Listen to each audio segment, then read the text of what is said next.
പഹൽഗാം സംഭവം നടന്നപ്പോൾ ജമ്മു ആൻഡ് കാശ്മീരിലാണ് അതിനെതിരായിട്ട് പ്രതിഷേധം നടന്നത് ആദ്യം. ആ പ്രതിഷേധത്തിൽ പങ്കെടുക്കാത്ത ഒരേ ഒരു വിഭാഗം ജമാഅത്ത് ഇസ്ലാമിയാണ്. അതാണ് ഞാൻ പറഞ്ഞത്. ഞാൻ പറഞ്ഞ ഇതാണ്, അതായത് ആദ്യം നടന്ന ജമ്മു ആൻഡ് കാശ്മീരിലെ ഭീകരാക്രമണത്തിനെതിരായിട്ട് നടന്ന സർവകക്ഷി പ്രതിഷേധത്തിൽ പങ്കെടുക്കാതിരുന്നത് ഈ ജമാഅത്ത് ഇസ്ലാമി മാത്രമാണ്. നിരോധനത്തിൽ എന്ത് നിരോധനം? അവിടെ നമ്മുടെ പാർട്ടി സെൻട്രൽ കമ്മിറ്റി മെമ്പർക്കെതിരായിട്ട് മത്സരിച്ചത് അവരുടെ സ്ഥാനാർത്ഥിയാണ് കോൺഗ്രസ് BJP. അവിടുത്തെ എന്ത് നിരോധനം? അവരവിടെ വർക്ക് ചെയ്തുകൊണ്ടിരിക്കുന്നത്. അവരവിടെ നിങ്ങൾ ഏതാ മീഡിയ വണ്ണാണ് ഇതിൻ്റെ ഭയങ്കരമായിട്ട് നിങ്ങളാണല്ലോ ജമാഅത്ത് ഇസ്ലാമി. അതാ പറഞ്ഞത്. നിങ്ങൾ വക്കീൽ നോട്ടീസിൽ അയച്ചോട്ടെ. അതിനെന്ത് ഞങ്ങൾക്ക് അത് നിയമപരമായിട്ട് കൈകാര്യം ചെയ്തു. അത് ഞങ്ങൾ കൈകാര്യം ചെയ്തോളാം. വസ്തുതാപരമായിട്ടാണ് പറഞ്ഞത്. ഞാൻ ഒന്നുകൂടി ഇപ്പോൾ പറയാണ്.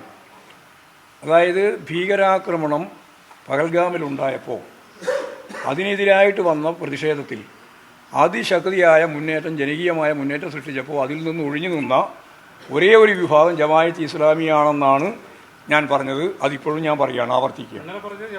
ജമാഅത്ത് ഇസ്ലാമിയാണ് പറഞ്ഞത്. പ്രസ്താവന പറഞ്ഞാൽ മതി, നമുക്ക് നോക്കാം. ഞാൻ ഇതാ ആദ്യത്തെ സംഭവം എന്ന് പറഞ്ഞാൽ അതിൽ ആ പ്രതിഷേധത്തിൽ പങ്കെടുത്തില്ല. ഇല്ലല്ലോ, അവിടെ പങ്കെടുത്തില്ലല്ലോ. അതാ പറഞ്ഞ അവിടെ മത്സരിച്ചിട്ടുണ്ടല്ലോ. ഞങ്ങൾക്കെതിരായിട്ട് വേറെ ഏതെങ്കിലും പേരില്ല. നിങ്ങൾ ഈ മത്സരിച്ച ഈ നിരോധിച്ചതിനെ പറ്റിയുള്ള പത്രവാർത്ത പറയട്ടൊന്നും കാര്യമില്ല കേട്ടോ. നിരോധിച്ച വേറൊരു വഴിയിൽ പങ്കെടുക്കും, അത്രയേ ഉള്ളൂ. നിരോധിച്ച വേറൊരു രീതിയിൽ പോകും. വികസനം പറയുമെന്നൊക്കെ പറയുമ്പോഴും ഈ വെൽഫെയർ പാർട്ടിയാണ് എല്ലാ വേദികളിലും ഏറ്റവും കൂടുതൽ മാഷടക്കം പറയുന്നത്. വെൽഫെയർ പാർട്ടി UDF ബന്ധമാണ് ഉയർത്തി കാണിക്കുന്നത്. അത് രാഷ്ട്രീയ പ്രശ്നമല്ലേ? അത് പറയാണ്ടിരിക്കാൻ പറ്റുമോ? വികസനം പറഞ്ഞതിനൊപ്പം തന്നെയാണ് ഇതും പറയുന്നത്. ഇത് രാഷ്ട്രീയമാണ്. ആ രാഷ്ട്രീയ ശക്തിയായിട്ട് പറഞ്ഞുകൊണ്ട് മാത്രമേ മുന്നോട്ടേക്ക് പോകാൻ പറ്റുള്ളൂ. ശരി, മതി.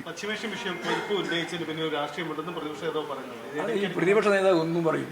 അങ്ങനെ പറയുന്ന ഒരാളാണ് അയാൾ എന്നെപ്പറ്റി പറയുന്നത് ഏറ്റവും വിഡ്ഢിത്തം പറയുന്ന ഒരാളാണ് ഞാൻ. ഇത്ര വിവരക്കേട് പറയുന്ന ഒരു പ്രതിപക്ഷ നേതാവ് കേരളത്തിൻ്റെ ചരിത്രത്തിൽ ഇന്നേ വരെ ഉണ്ടായിട്ടില്ല.